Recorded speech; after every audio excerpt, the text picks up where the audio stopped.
all the various problems which have to do with the control of the mind.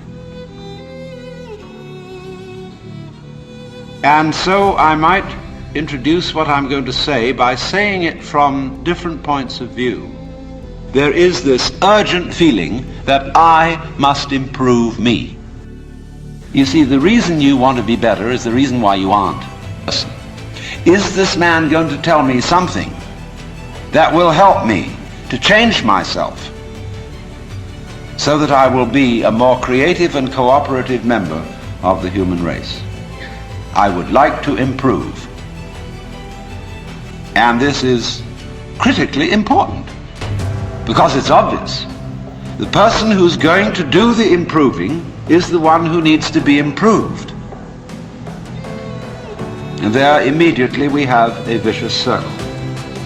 The theologians say, you cannot do this without having divine grace or the power to follow the will of God. How then do you get grace? The Buddha said that wisdom must come only from the abandonment of selfish craving or desire. One who abandons that desire attains nirvana, which is supreme peace, liberation. Nirvana means in Sanskrit blow out. That is, exhale the breath. The opposite, desire, is to breathe in. Now if you breathe in and hold it, you lose your breath. But if you breathe out, it comes back to you. So the principle here is, if you want life, don't cling to it. Let go. But the problem is, if I desire not to desire, is that not already desire?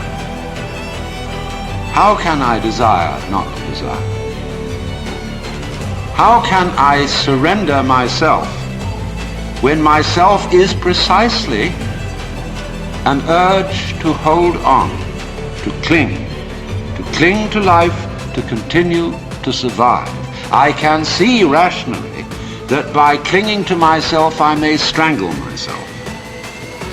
I may be like a person who has a bad habit, as a result of which he is committing suicide.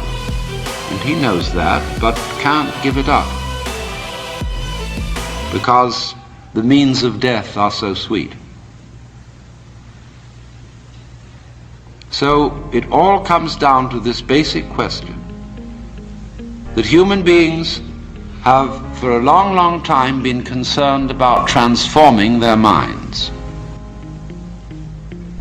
Is there any way in which one's mind can be transformed? Or is it simply a process which is nothing more than a vicious circle? I could ask, why have you come here this afternoon? What were you looking for? Would it be too presumptuous of me to say that you were looking for help?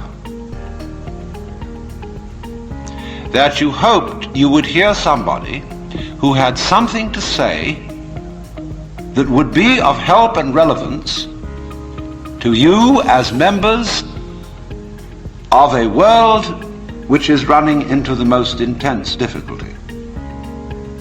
A world beset by a complex of problems, any one of which would be bad enough. But when you add together all the great political, social, and ecological problems with which we are faced, they are appalling. And one naturally says, the reason why we are in such a mess is not simply that we have wrong systems for doing things, whether they be technological, political, or religious, but we have the wrong people. The systems may be all right, but they are in the wrong hands because we are all, in various ways, self-seeking, lacking in wisdom, lacking in courage, afraid of death, afraid of pain, unwilling really to cooperate with others. unwilling to be open to others. And we all think that's too bad. It's me that's wrong. And if only I could be the right person.